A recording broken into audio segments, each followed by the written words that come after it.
I'll be talking about how action bias breaks autonomous maintenance. And I subtitled this with why coding agents edit code that's already correct and what to do about it. So currently we're in a state where we mostly use coding agent as assistants. That is, we specifically direct them to solve a certain task, be it implement a feature, investigate an issue, fix some bug that we know about, but humans are kind of the gate to what tasks are getting processed. And that's even the case of asynchronous background agents like Devon that we just tag in Slack. And we believe that we're clearly going towards a future where we go beyond this and the agents or some agentic system will act autonomously also as maintainers. Because as the code generation becomes cheaper and quicker, the bottleneck is increasingly shifting to actually maintaining and running systems in production that's stable and usable for your users and customers. And this is a fundamental change because suddenly there's no human that directs these systems and tells them specifically what to do, but we have some events or some observation or even some introspection that triggers action. And now suddenly the agents need to not only competently act when told to do so, but also determine when to act and what the objectives are.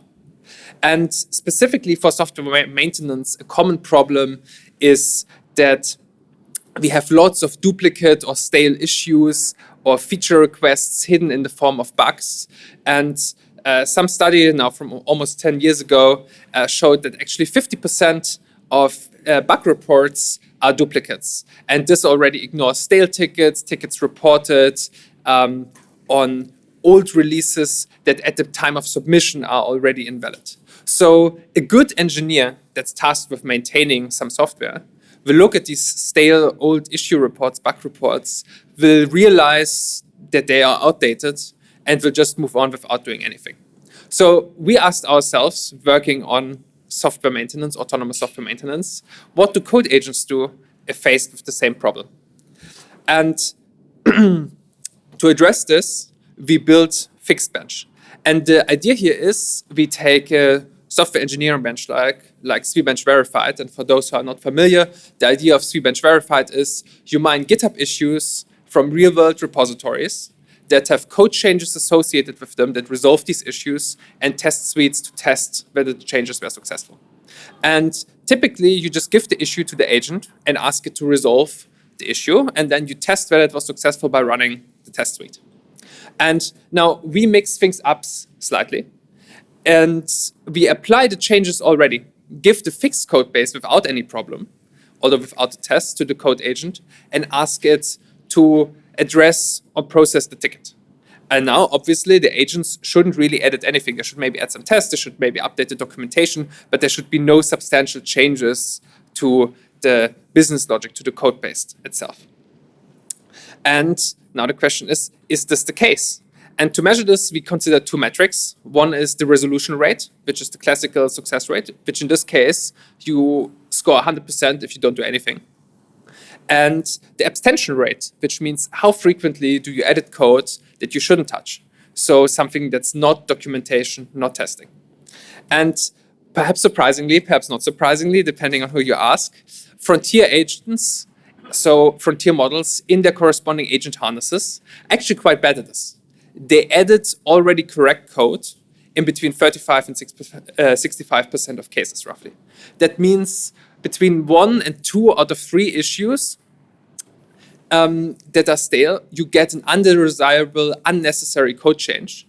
And at scale, this obviously means that you increasingly aggregate technical debt and absorb changes that are unnecessary, have drift in your code base, maybe overly defensive programming that absorbs errors that might have actually been load-bearing in some programming languages.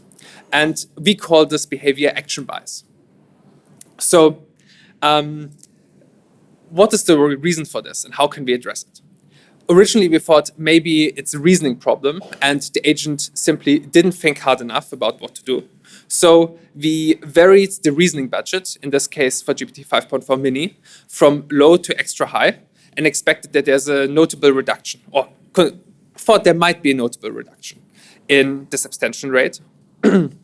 or rather an increase in abstention rate. But we saw that there's almost no reduction. In fact, all of these changes here are well within the variance overlap, so in the confidence interval.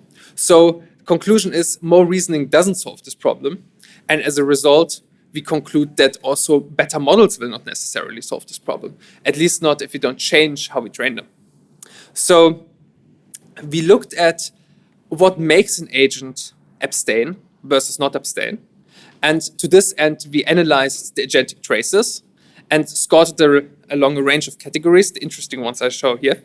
And we see that the abstainers here in purple check the Git history a lot more often, which in this case is an easy way to check, because the Git commit fixing the issue is the most recent commit in the setup. But they also tend to reproduce the issue before touching any code.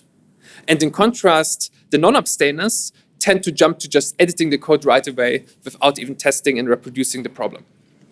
What's also interesting, even when the non-abstainers actually realize the code is already fixed, which happens in about 25% of the cases, it still produces an undesirable edit because it feels like it has to do something.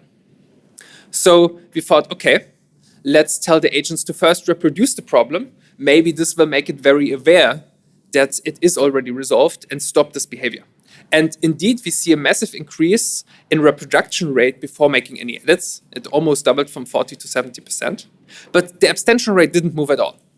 So we see that actually knowing that the issue is already fixed and reproducing the problem is not what is driving this undesirable behavior. So we changed the prompt a little bit further and explicitly told the agent that it can abstain. And this had a massive impact. Not only increased the reproduction rate even further, but it also significantly increased the abstention rate.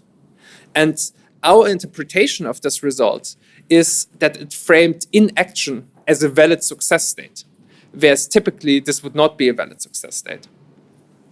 And to confirm that the agent doesn't only exploit this kind of easy hack of checking the last Git commit, which is obviously not very representative of a real-world setting, we consider this worst-case set where the agent doesn't have access to a fully set-up environment. So it's not so easy to reproduce anything. It has to go install all dependencies itself.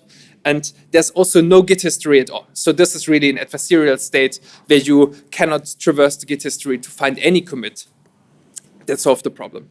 And of course, this reduced the abstention rates, but it reduced it significantly more with the original just resolve the issue prompt.